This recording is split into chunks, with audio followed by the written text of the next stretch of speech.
Hello and welcome to the Australian Inventors Laser Lab. Today is going to be a continuation of the last video. This one's got quite a difference though.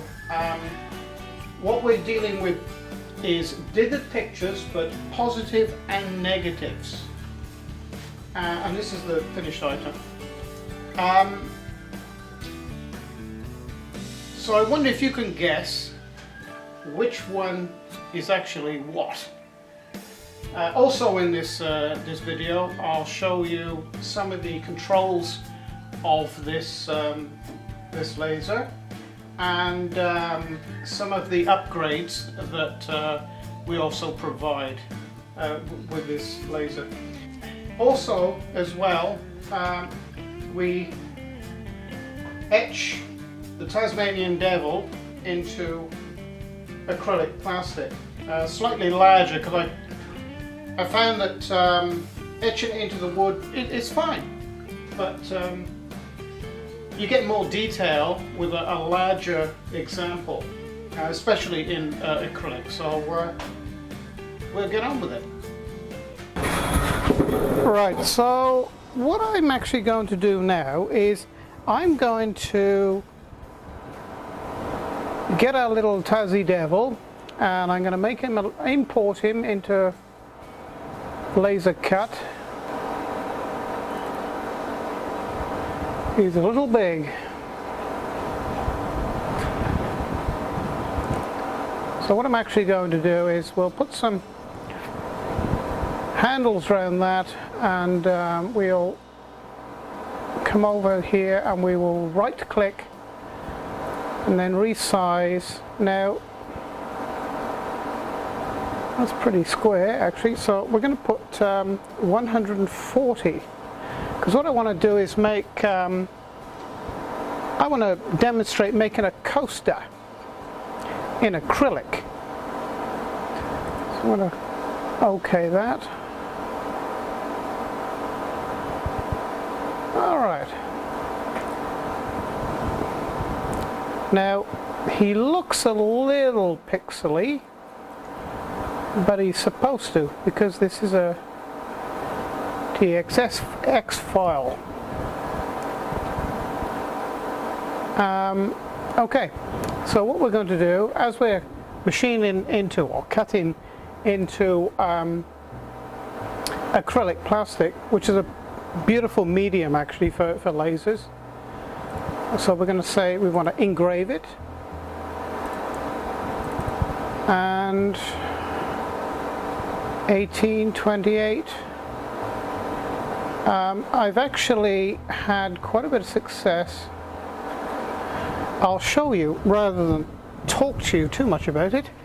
Incidentally,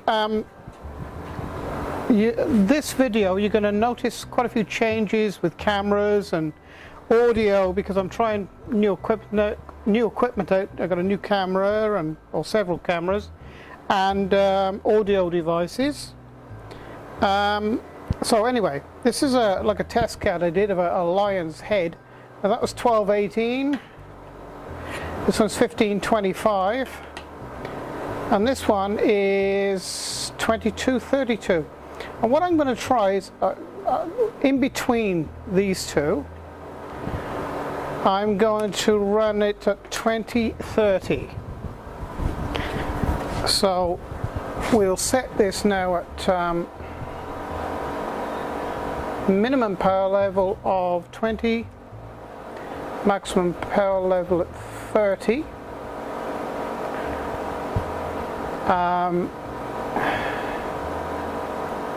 We're going to go 400 with that,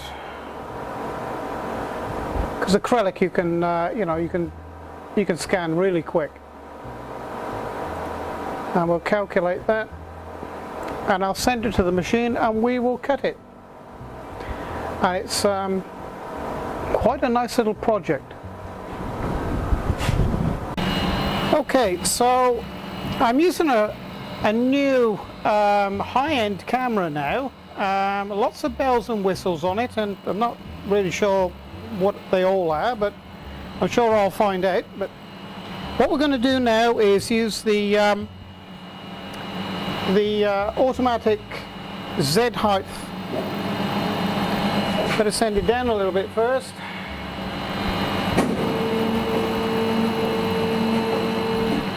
Just bring it over to the material like so, and on the back of this there's a proximity sensor,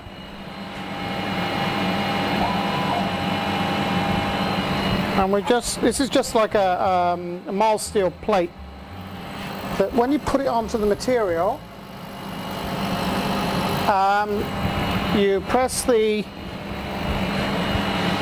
Z datum like this, and it will automatically set the correct level for the material, which is actually 9.5 millimeters off the surface. So now I'm going to bring it up into this top corner here, and we'll set the machine datum then, the XY datum.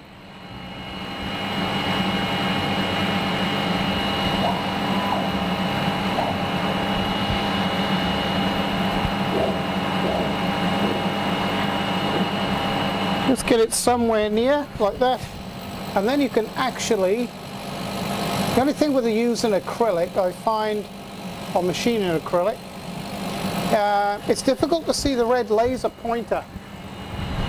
So you get a bit of paper here.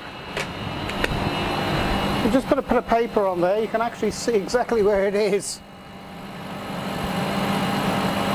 And there you go, that's fine. About 5 millimeters in and in, that's fine. Okay, now I just mentioned setting the datum for the XY. That's very simply done by when this bar is up here. Now that tells me the file's in there. But to set the datum, where the for the X and Y, you just press this, set local origin, and there it is. It's set, ready to go. And this is the actual description of the file as well. Okay, you will also notice on the audio, it's quite noisy in here really. Well, what it is, I've got over the back of the machine, I've got an air conditioner unit that's blowing cold air at me because it's 32 degrees outside, and it would be like 35 to 40 degrees inside my workshop if I didn't have that going. I've got a fan going the other end of the workshop too, so sorry about the noise, but there we go. Okay, so let's press, let's do a test.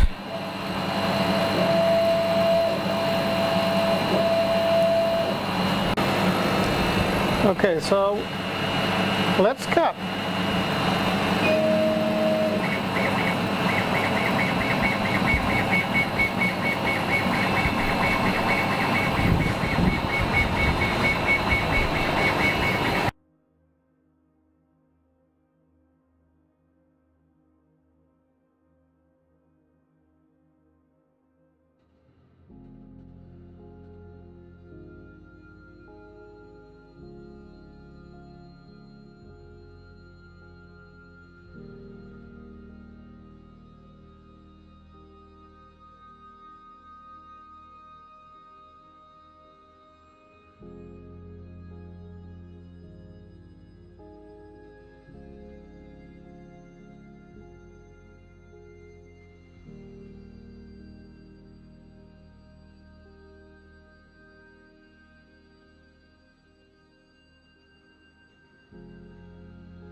Okay, let's just give it a little bit of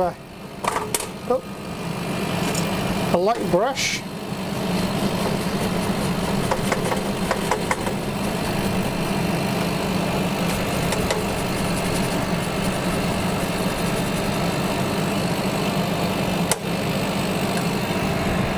There he is. It actually comes up a lot better when you put it underwater and give it a brush underwater, but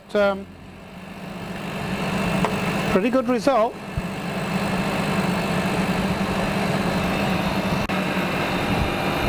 What I wanted to show you now is how to remove a file from the memory of this. I never leave more than one file in there.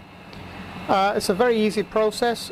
You come to this arrow here and you keep on pressing until you get to delete, then you press enter and it's now erased out of the memory.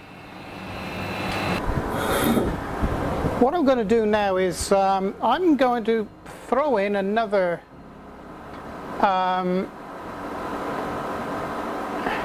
project in the mix here. It's a fairly quick one. I'm going to bring in another animal. This time it's a lion. It's now it looks a little pixely, but when you zoom into it, it actually becomes quite nice. But all these pictures for a laser is based on spots or pixels. In this case, this is pixels. Each square is a little tiny pixel, which is what television and computer screen images are actually made of. Now then, what we're going to do is we're going to resize this, so we're going to put some handles around it. Okay. Then we're going to come over here and we're going to right click, resize. We're going to go down to 135 by 135 square, and we're going to accept that. Now we're going to do something a little strange here now. We're going to put the handles around it again, and we're going to make a copy. So we click this and we say we want so we want 2 in the X direction, and we want a gap of 5mm. I'm going to press OK. There's our 5mm gap. Now, so we have 2 identical images there.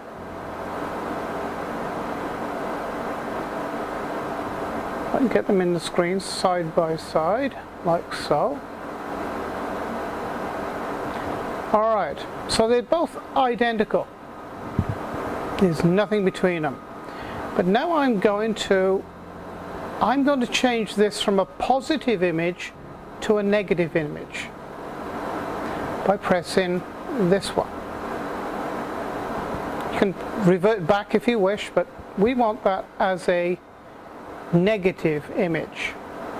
And we're going to see now a should we say a dithered picture, which actually comes out better on acrylic. So I've got a little bit of work here to do, so I won't sort of bore you guys with. I'll do one. So what I'm going to do is I'm going to put a box around here.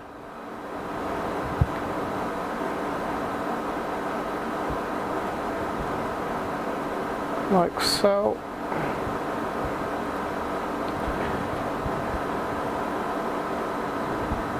And I'm going to edit that a little bit.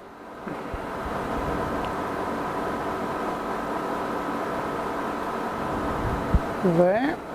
And I'm going to say I want to put that on a blue layer. Then I'm going to go to the box tool again. I'm going to draw another one.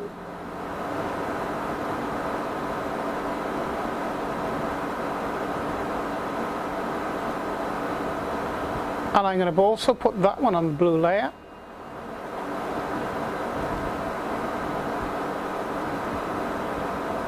my select tool, and so you'll see both squares are now blue. So that is going to be a cut layer, and the black is going to be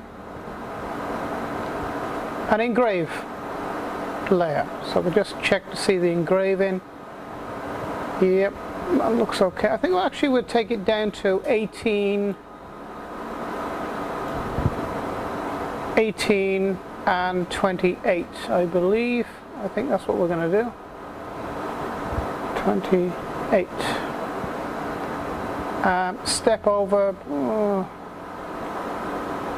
I'm going to do that as 0.1. So 0.1. There's a little bit of reason for that, and I'll explain when I've got the two pictures cut. So we're going to calculate that. In fact, we've got a comparison now. We've got the devil, and now we can compare it with this. And we're going to I'm going to turn the laser on now, and we'll send it to the laser.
Okay, well, let's just cutting that away. I just want to show you something. I've had a few people ask me what the 2 meters are for.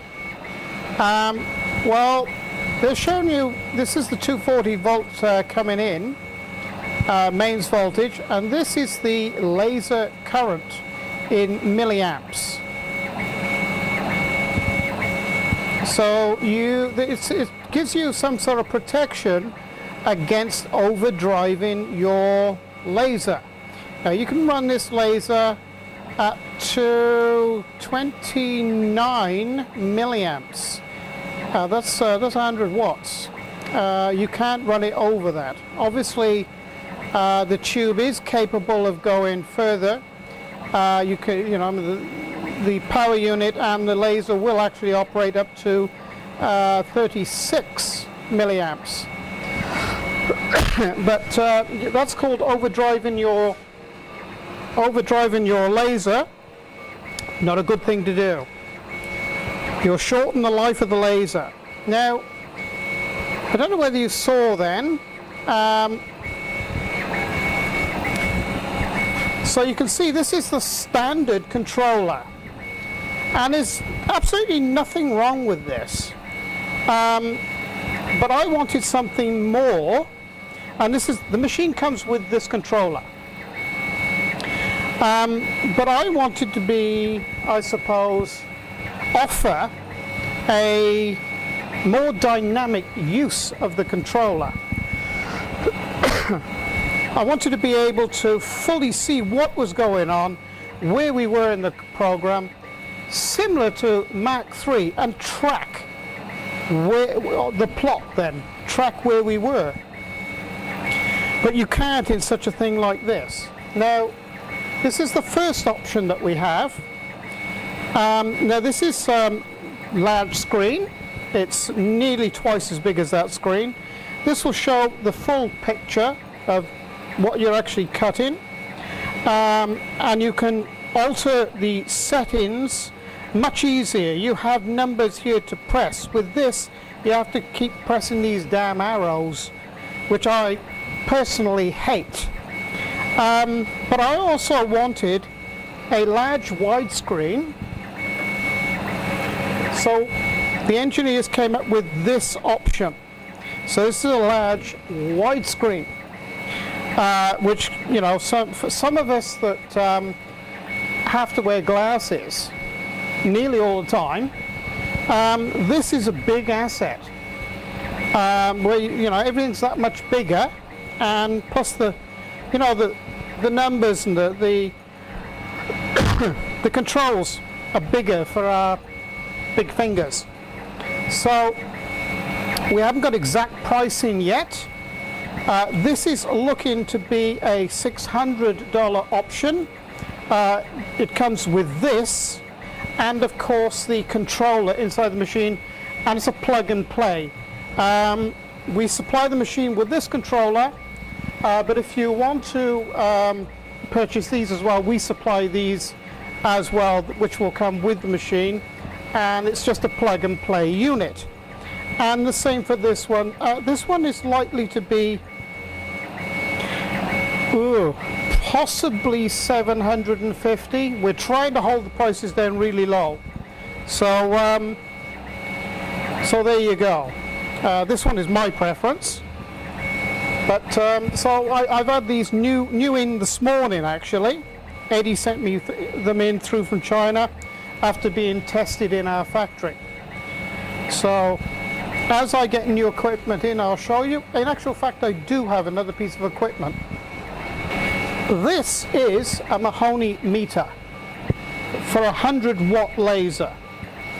This tells you exactly the amount of energy that's coming out of your laser. They're a very, very specialized unit. We also provide these too. Pricing, I can't tell you at this stage. I'll be able to tell you in about a week's time, but it's looking like, I think, about $280. Not sure yet.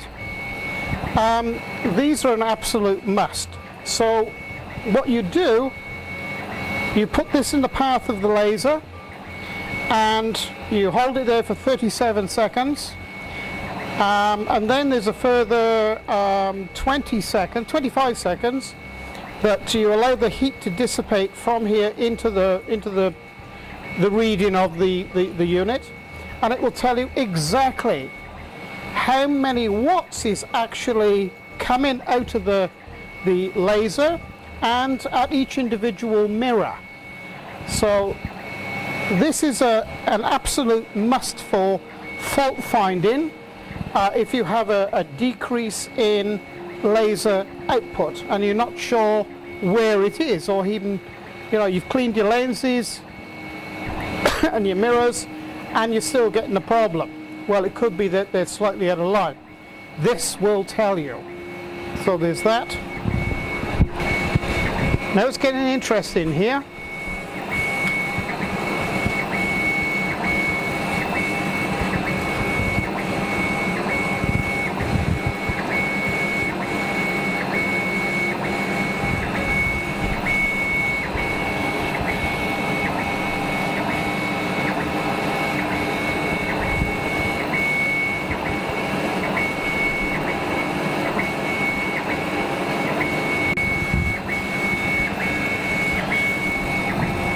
Now don't be fooled here. This particular one, this side, it's still got a lot of dusting on it, and it cleans up quite a bit. But this is a full dithered negative image.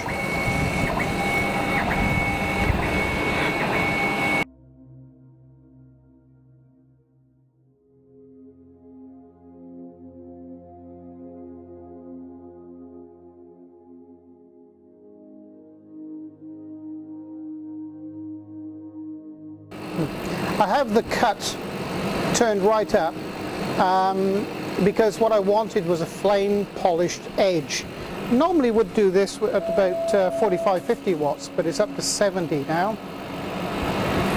And if you notice in the corners, it'll be something, you'll hear a, like that. That's the laser going up to 90%. I know it's overdriving, very, very slightly, but it makes sure the corners get cut.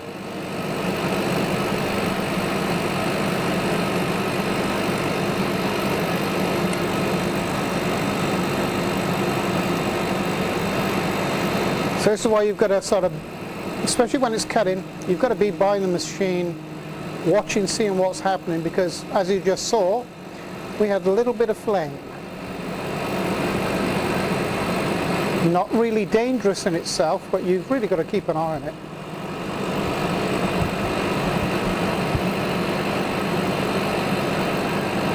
There we go. Okay, so now we have a graphic example of the different settings. Now, believe it or not, the setting for this and the setting for this are identical. But you can see that different types of picture you need to test first before you go into mass production or anything like that. As you can see, this is pretty rubbish, and this is very acceptable. And even this is very acceptable. So each picture you're going to need to, test each one. I've got a couple more that another one I can show you. Another lion one that I did the other day. Oh, incidentally,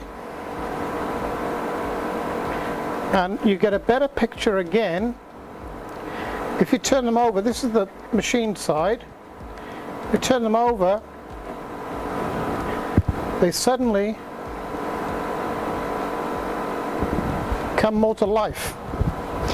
I don't know whether you can see, I don't know whether the camera's picking it up, but this picture is sort of sprung out even more, and so is that one. Doesn't make much difference to this one though. This is a really good rendition of the original picture, and as is that. This is a Tasmanian devil, by the way. So I hope you've liked what you've seen today on this video, and just to remind you that these lasers and the CNC machine are made in our factories.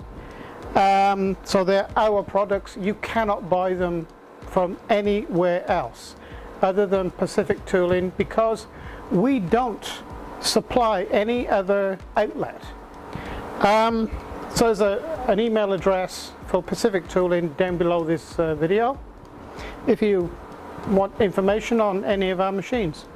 The reason I'm telling you this is because I've had a few emails telling me that there was a problem with one of my lasers, and I've had 2 emails come through saying there was a problem with CNC routers.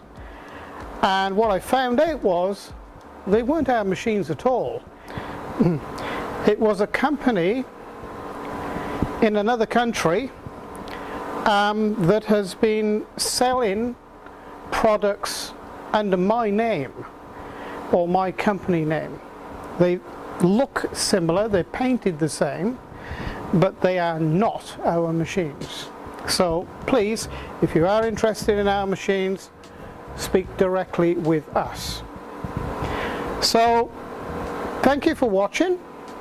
I'm running 2 channels now, one devoted solely to laser, and my other channel, which is the Australian Inventors Workshop, is devoted to well, everything that we do really. CNC routers, wood lathes, different shop jobs that I do around here, even a little bit of 3D printing, and mini mill. We've got lots of other equipment coming up to so I can show you how it operates, such as the 4th axis there for the laser. That's a very interesting tool. You can really do some beautiful work with that. And what I do, I try to show you that you can actually make a very good profit with these machines, running them as a part-time business or even a full-time business. So thank you for joining me, and I hope you pop in again and see what we've got in store for you. So bye for now.